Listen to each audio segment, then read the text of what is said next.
Rieccoci nella seconda parte di Primus Inter Pares, l'appuntamento del mercoledì, gruppo TV7, come di consueto. Vi ricordo, siamo in diretta sulla pagina Facebook. Come avevo accennato prima, nella seconda parte parleremo di sanità, di assenza di medici e chi meglio del dottor Domenico Crisarà potevo invitare, perché sicuramente lui, essendo presidente dei medici di Padova, quindi può sicuramente raccontarci il tutto, e quindi lo saluto. Buonasera Domenico Crisarà, a lei, grazie. direttore. Le faccio già vedere il titolo, tanto per iniziare subito a capire la situazione. SOS, cercasi medici. Qui ne parliamo, la situazione è sempre di una gravità inaudita. Paesi senza il medico si rivolgono ad altri paesi, la gente si lamenta e qui non ne veniamo fuori da questo disastro annunciato che si sta verificando. Sì, in realtà non abbiamo ancora visto il peggio. Perché, dobbiamo ancora vedere il peggio. Sì, perché la curva dei pensionamenti sarà più alta nei prossimi due anni e mezzo. Cioè, per quanto riguarda il Veneto, sui circa 2.500-2.700 medici di medicina generale andranno in pensione in questo lasso di tempo circa la metà. Fermo. Vediamo la tabella, così ci ragioniamo.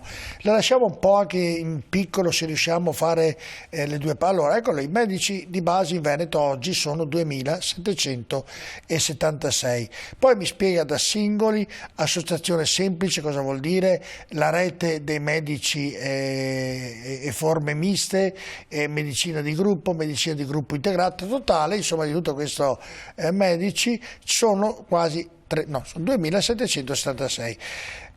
Andranno nel 2025 462 in pensione, però dovrebbero, perché poi adesso il dottor Crisarà ci spiegherà bene che non è così, dovrebbero diplomarsi nuovi medici 600, quasi 600 giovani entro il 2025, però di quei 589 il dottor Crisarà mi diceva che un 50%, il 30% rinuncia, mi sembra di capire, mi aiuti. Circa il 30% rinuncia durante il corso.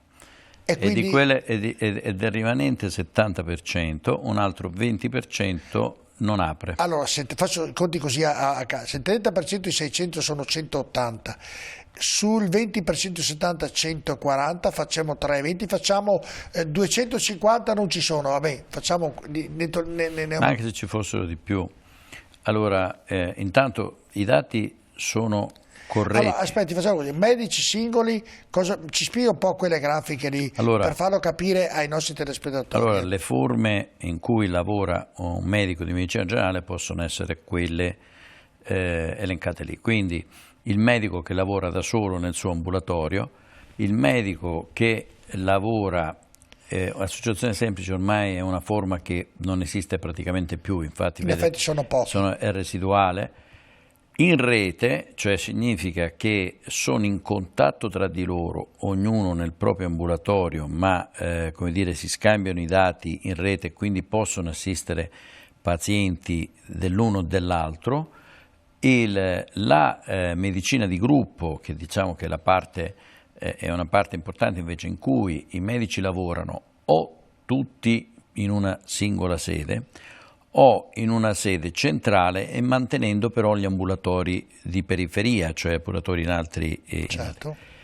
La medicina di gruppo integrata è come la prima, solo che diciamo è la forma più moderna, che la Regione Veneto si è data già 5 anni fa, ma non è stata sviluppata, in cui oltre ai medici lavorano insieme infermieri e personale di studio, quindi personale amministrativo, per 12 ore al giorno, già oggi.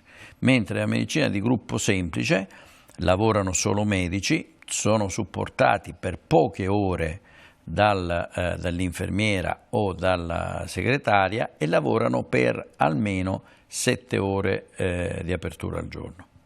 E quindi sul numero dei nuovi che dovrebbero diplomarsi, laurearsi in medicina, quel numero lì possiamo già togliere quasi, saranno 250, 300 al massimo. Diciamo che bisogna anche puntualizzare questi numeri che sono corretti, ma vanno ricorretti nella sostanza, perché i pensionamenti del 2025 sono calcolati sull'età massima in cui un medico di medicina generale può rimanere, cioè i 70 anni, ma i medici di famiglia possono andare in pensione in una forbice tra i 68 e i 70 anni. La realtà però è che, a parte che i numeri andranno a crescere, la media dei pensionamenti in Veneto a quest'anno, dati dell'ente previdenziale, cioè dell'ENPAM, quello che dà le pensioni, è di 67 anni e 8 mesi. Cioè i medici di medicina generale di questa regione non stanno più aspettando il compimento del 70° anno d'età per andare in pensione, ma vanno in età e vanno 2 anni e 2 mesi prima. Quindi quei numeri sono, come dire, sovrastimati, ma correttamente, perché uno pensa che vanno a 70 anni, invece va fatta sta cosa. L'altro dato è che abbiamo un abbandono di circa il 30% durante il corso. Poi di quel rimanente 70%, un altro 20% non apre, va a fare un'altra specialità. Quindi si riduce di parecchio. Ma mi scusi, quel 20% del 70%, rimane sempre però nella sanità. Sì, chiaramente sono medici laureati, vanno però a fare altro, quindi non diventano medici di famiglia. Questa cosa si vede dall'attribuzione delle ultime zone carenti. Che cosa sono le zone carenti? Le zone carenti sono le zone che le ASL hanno identificato dove manca il medico di famiglia. Le ultime zone carenti per il Veneto sono state poco più di 700, quelle bandite, no?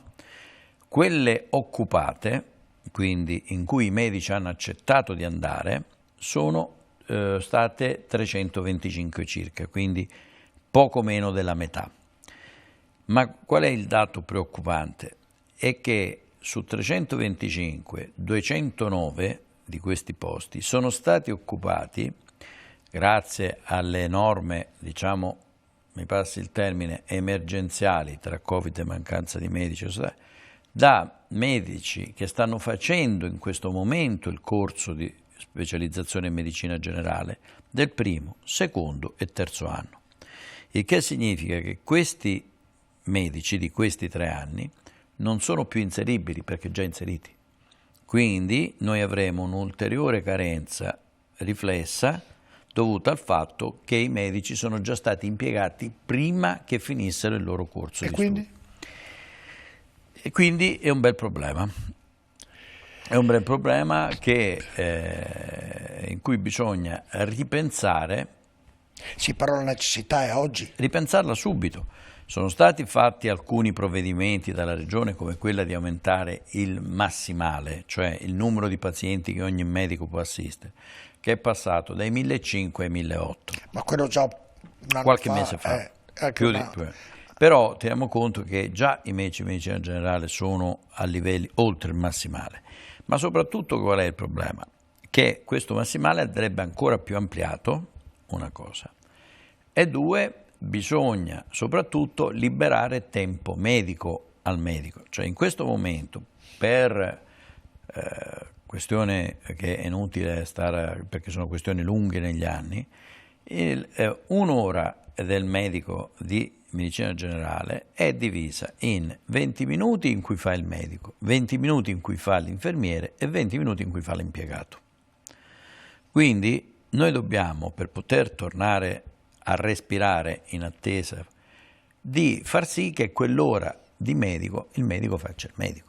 Ma non ci sono già, mi scusi Crisarà, mi sembra di vedere in giro degli ambulatori dove c'è la segretaria per l'associazione di 3-4 medici e lavora per tutti, addirittura oggi se tu vuoi prenotare le medicine o quello che ti serve lo fai telefonicamente, non lo fai più col medico ma lo fai con l'infermiera oppure lo fai con la segretaria, cioè è cambiato un po' anche il sistema. Un po' così, no? E sono quelle che dicevo prima, le medicine di gruppo, ma questo e le medicine di gruppo integrate. Qual è la differenza tra questo? Intanto l'orario di copertura, perché sia l'infermiere che la segretaria, nel primo caso sono presenti 7 ore, nel secondo caso sono presenti 12 ore.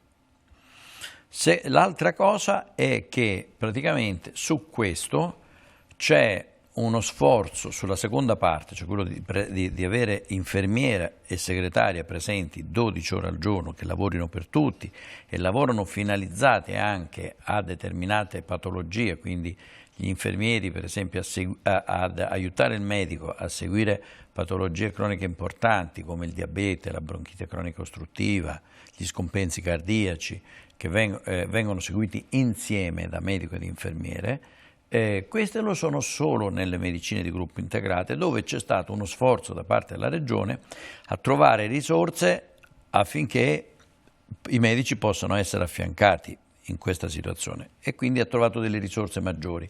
Ora queste risorse bisognerebbe generalizzarle per tutti i medici, in modo che un medico possa coprire un gruppo di medici, maggior numero di pazienti, quindi non fermarsi a 1.800, ma soprattutto più sedi ambulatoriali. Ma non le sembra, al di là, facciamo un ragionamento, dottor Crisarà, così a conti, come si dice, 1.800 pazienti, una persona sola, come può seguirli? Mi domando, se è una domanda che può sembrare banale ma che può anche accadere, se ci sono 100 persone che in quel periodo hanno bisogno del medico di base assolutamente, come può un medico supperire a queste persone se è da solo, e quindi come può superirlo già a 1.500, che è un numero esorbitante, a 1.800, e addirittura mi sembra di capire che c'è il pensiero che di aumentarli? Non è una follia? Cioè, mi domando,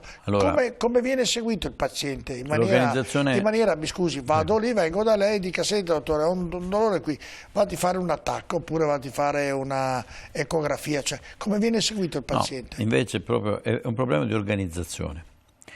Allora, l'organizzazione in cosa consiste? L'Organizzazione Mondiale della Sanità dice che un buon medico di medicina generale in tutto il mondo, per il tipo di lavoro che fa, ha bisogno di vedere una casistica varia, no?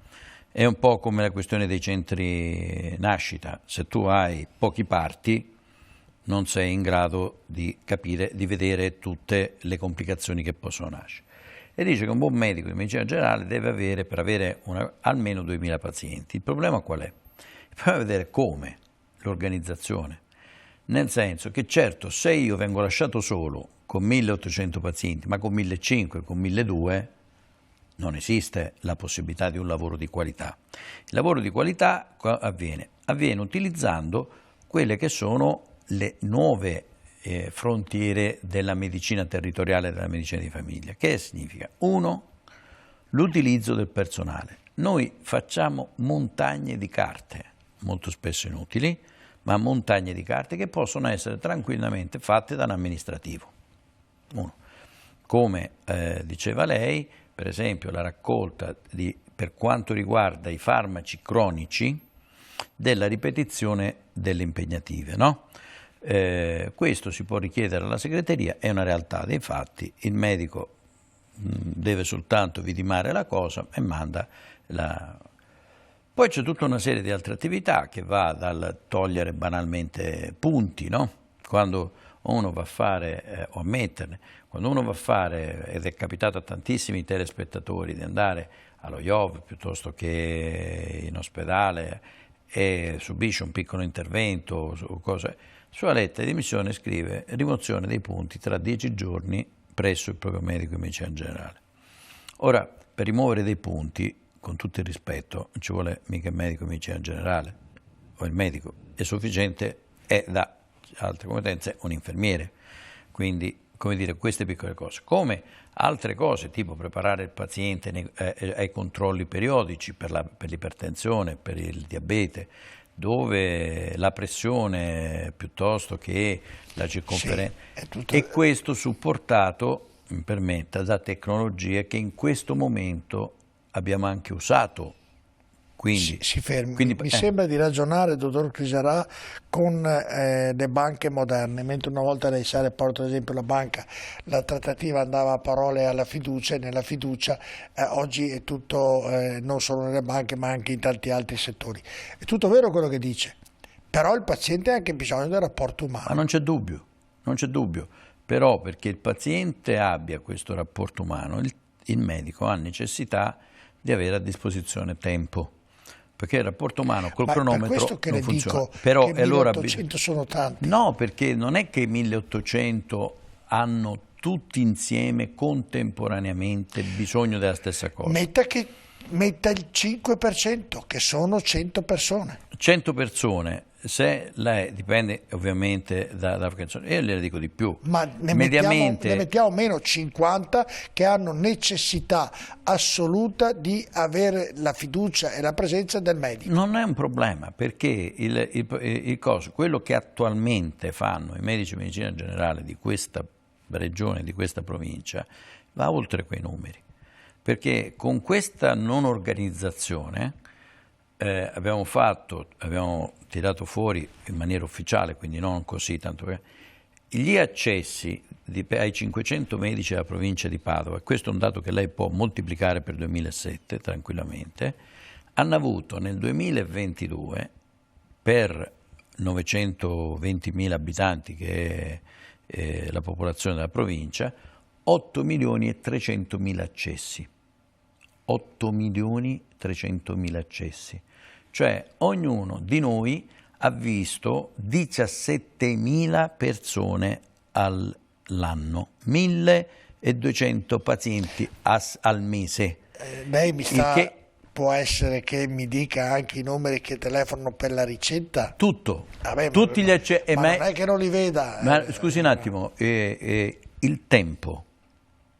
Lo fa l'impiegata? No, io ho bisogno di farmaci ogni mese, ogni 20 giorni, mia moglie chiama la segretaria. Non funziona così. Funziona così. Perché questo è in un sistema. Io le dico che con me funziona così. Sì, perché lei probabilmente ha la fortuna di avere un medico di medicina generale che ha la segretaria. Ma non tutti i medici di medicina generale di questa provincia hanno la segretaria. Io sto dicendo che hanno quelle che hanno la segretaria, ovviamente. Però su quella tabella dovrebbe esserci quanto è una segretaria. La segretaria, i medici di famiglia ce l'hanno per meno del 30%. Quindi quello è il problema. È chiaro, io sto dicendo, questa massa di accessi deve essere sfrondata dalle cose che, come dice lei, non hanno bisogno del contatto col medico e del contatto umano. Ma no, è una cosa burocratica. È una roba burocratica che si può fare. Adesso le dico una novità, noi addirittura stiamo ragionando su un sistema di ricettazione che valga per un anno, in modo che sua moglie, manco quella telefonata deve fare, ma che possa io essere però, intervenire nel momento in cui io non la vedo a studio per mesi, oppure il farmacista mi dice che i farmaci non se li sta andando a prendere, scusi. Quindi noi ci stiamo pensando, perché il problema grosso è, come le dicevo prima, liberare al medico il tempo per fare il medico. Bene, e ad oggi a paesi fuori Padova, Agna mi sembra non ha il medico, Mestrino non ha il medico di base, cosa succede? Cosa succede? Ritorniamo a quel discorso di prima, a parte che i medici, ahimè, non si possono impastare con la plastilina. Faccio questa domanda perché se i 1500, non ne dico i 1800 di quel paese non hanno più il medico, devono andare in un altro medico che ne ha già 1800, quindi 1800 più 1800 fa 3600. No, perché se noi mettiamo su questo sistema, cioè valorizziamo il sistema delle integrate soprattutto, cosa succede? Che quei 1800 si distribuiscono con un rapporto fiduciario fra tutti i medici che fanno parte di quel gruppo. Quindi a parità di medico avrò una popolazione che può essere assistita maggiore. Perché il problema grosso è quello che dice lei, direttore. Il problema è trovare il tempo fisico per vedere più gente possibile di quelli che hanno bisogno. Perché per i prossimi anni non avremo medici e se non renderemo attrattiva la professione, cioè nel senso che i giovani vogliano venirla a fare. Sì, ho capito, però il problema è che oggi c'è carenza. Alle carenze, allora il problema è che le carenze non si può fare come hanno fatto, come stanno cercando di fare in Spagna. Io le invito volentieri, dottor Crisara, però ogni volta parliamo la soluzione immediata. La soluzione non è migliorata. Allora, non può migliorare, cioè per fare un medico in generale servono 9 anni. 9 anni, non un giorno, 9 anni, per poterlo mettere su per come sono date le regole europee, non le regole italiane. Quindi questa è, come ha detto lei all'inizio, è una colpevole carenza, una colpevole distrazione del sistema decisionale italiano, nazionale e regionale, perché noi la prima denuncia su questa situazione, le prime tabelle che sono, le pubblicammo esattamente a novembre 2020. Si ricorda il 2020 perché vado in pubblicità e poi riprendiamo da lì a tra poco. 2000, non 2020. 2000, rimaniamo nel 2000, rimanete con noi a tra poco.